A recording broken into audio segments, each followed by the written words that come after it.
Estamos con Jorge Suárez Vélez, como presenté hace un momento, y bueno, pues te aprecio mucho, Jorge, que estés aquí. Saludos a Nueva York, donde te encuentras. Estamos frente a esto que los analistas están diciendo, pues favorecerá ampliamente a los sectores más privilegiados, a los más ricos de los Estados Unidos, uno de los puntos. ¿Qué estás viendo aquí, Jorge? Bienvenido y gracias por tu presencia. Siempre me gustó, Carmen. Mira, es cierto esto. Creo que tenemos que ver que este presupuesto es realmente un rompimiento muy importante. Quería no el primero, pero el segundo, quizá gran rompimiento del Partido Republicano, con la tradición de disciplina presupuestal que fue la columna vertebral del partido durante muchas décadas. La primera vez que se rompió con esta disciplina fiscal fue la primera administración de Trump, donde en 2017 hace una serie de recortes a impuestos eh, que eran bastante inusuales, porque usualmente un gobierno hace recortes en impuestos cuando estás en medio de una crisis, cuando necesitas salir de una recesión, cuando algún fenómeno exógeno te está llevando a necesitar estimular la economía. Pero en 2017 este estímulo se dio cuando la economía de Estados Unidos estaba en franquísima expansión, lo cual pues generó un montón de distorsiones que no eran necesarias. Y ahora esta es la segunda vez que ocurre lo mismo. Y poniendo esto en contexto, lo otro que hace que esta sea un presupuesto absolutamente inusual es que Estados Unidos está arrastrando en este momento un déficit fiscal considerable.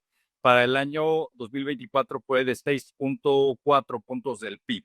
Eh, Usualmente, nuevamente, se tienen déficit de esta magnitud, por ejemplo, durante la pandemia, donde tuviste que pues, mandarle cheques a la gente puede trabajar, dejaste de recargar impuestos, no te queda de otra, tienes un déficit importante. Pero los Estados Unidos tenían un déficit el año pasado con una economía en franquísima expansión, en pleno empleo, los niveles de trabajo, digamos, de empleo están en sus máximos desde los años 60. O sea, sería lógico que tuvieran un presupuesto relativamente balanceado, dado que son momentos donde recaudas muchos impuestos y el gobierno no tiene que salir a salvar hoyos, digamos. Aún así tiene un déficit muy considerable. Entonces, ahora vas a pasar o pasaste ya a un presupuesto que le va a incrementar a este déficit que ya estás arrastrando, según la oficina del presupuesto del Congreso, algo así como 350,000 millones de dólares de déficit al año. Y en mi opinión, ese cálculo está mal hecho. ¿En qué sentido? Ese cálculo asume que los recortes de 2017 eventualmente van a dejar que se expiren, lo cual yo creo que no va a ocurrir. Pero lo que te dice gente como Larry Summers, el exsecretario del Tesoro, es que esto podría estar agregando hasta 500,000 millones de dólares al año de presupuesto, 1.8 puntos del PIB. Si lo agregas a los 6 cigarra que ya tienen en este momento, podría estar por ahí de 8 puntos del PIB. Y esto pone nerviosa a mucha gente. Ray Dalio, uno de los inversionistas más exitosos y populares de Estados Unidos, acaba de escribir un libro que se llama ¿Por qué quiebran los países? Hablando justamente de esto, de cómo de repente los países se meten en estas vorágines donde emiten deuda hasta llegar a un punto donde tienen que emitir deuda nada más para pagar los vencimientos de deuda que ya traen y eso genera crisis que en Latinoamérica no son muy conocidas. Entonces, yo creo que es enorme, en efecto, el tema regresivo que tiene, donde, para que tú tengas una idea, o sea, una parte muy importante de los recursos presupuestales provienen de recortes al impuesto sobre la renta. Un impuesto sobre la renta al que más favoreces, al que más renta genera, es decir, al que tiene mayor ingreso. Un cálculo que hizo la oficina de una entidad que analiza presupuestos de la Universidad de Yale, estima que una persona que gane $10,000 por los recortes se va a ahorrar $10 y una persona que gane $1,000,000 se va a ahorrar $66,000. Adicional de esto, por ejemplo, incrementan el mínimo de impuestos a la herencia que no paga impuestos. Era un mínimo de $14,000,000, lo subieron a 15. Mucha gente estimaba que, digamos, hace 5 años que esos 14 iban a regresar a lo que eran antes, históricamente, que eran como 8. Pues ya no, ahora ya lo hicieron permanente y lo subieron todavía. Es decir, y los ahorros lo están haciendo recortando, por ejemplo, Medicaid, que es el seguro de salud para la gente más pobre y más necesitada, y recortando incluso, por ejemplo, provisiones para food stamps, que es básicamente lo que permite que familias realmente en pobreza extrema no se mueran de hambre. Ya hiciste un primer toque de balón muy claro y muy específico del tamaño de asunto que es. Has hecho una explicación muy importante con este rompimiento a la disciplina presupuestal históricamente asociado a los republicanos y lo que acabas de mencionar, un presupuesto inusual. Bueno, no agrego más de lo que acabas de decir con mucha puntualidad. Te escuchamos con enorme interés esta radiografía que has hecho de este paquete presupuestal de los Estados Unidos que ha sido pues aprobado y que está siendo festinado por el presidente Donald Trump en este discurso suyo de viernes. Y bueno, pues estamos hablando de un viernes, Día de la Independencia de los Estados Unidos. Tomemos este filón de cosas, la independencia de un país. En este caso, hablando de la economía, ¿qué tipo de asuntos pueden venir a raíz de lo que se decidió, a raíz de un polémico presupuesto muy criticado, no solamente por Elon Musk, que se convirtió en la figura pública más aguda en relación a este presupuesto, sino en general lo que se pudo haber oído en el debate mismo de los legisladores? ¿Hacia dónde se dirige el gigante con un presupuesto así? ¿Con qué consecuencias a la vista? Deja hablarte rápidamente de dos. Unas son las puramente económicas, digamos, y otras las políticas. En la parte económica, creo que el hecho que tú estés arrastrando un déficit de esta magnitud va a meterle enorme presión a los mercados de bonos en Estados Unidos. Estados Unidos es el mayor deudor del mundo. Obviamente también es la economía más grande del mundo.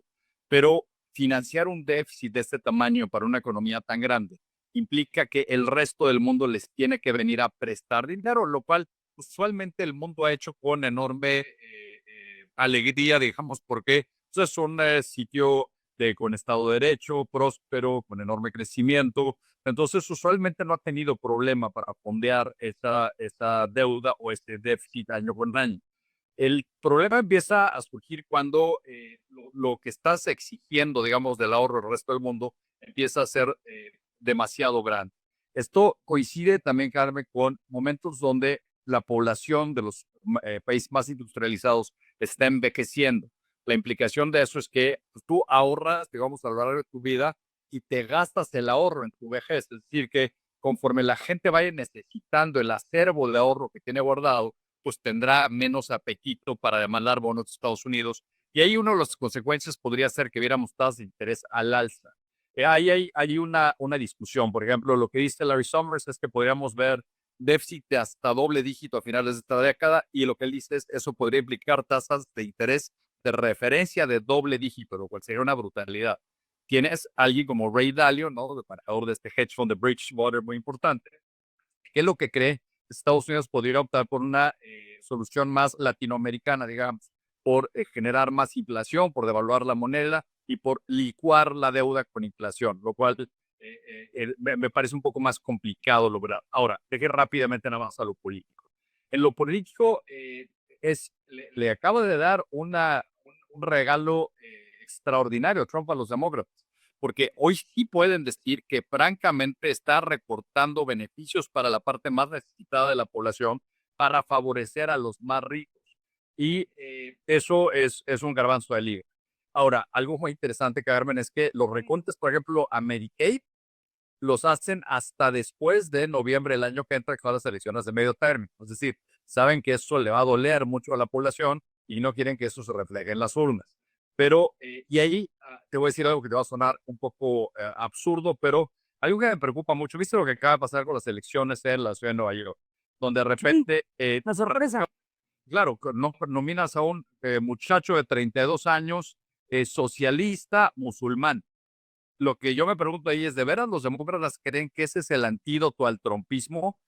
O sea, ahí es peligroso por los dos lados. Es peligroso si eso no es un contrapeso al trumpismo y este tipo de trumpismo autoritario, medio arbitrario, sigue creciendo porque no hay contrapeso, o si ese contrapeso gana y te acaban dejando con una solución que va a ser mucho peor que la enfermedad que tienes. Entonces, yo creo que estamos entrando en un terreno bastante complicado.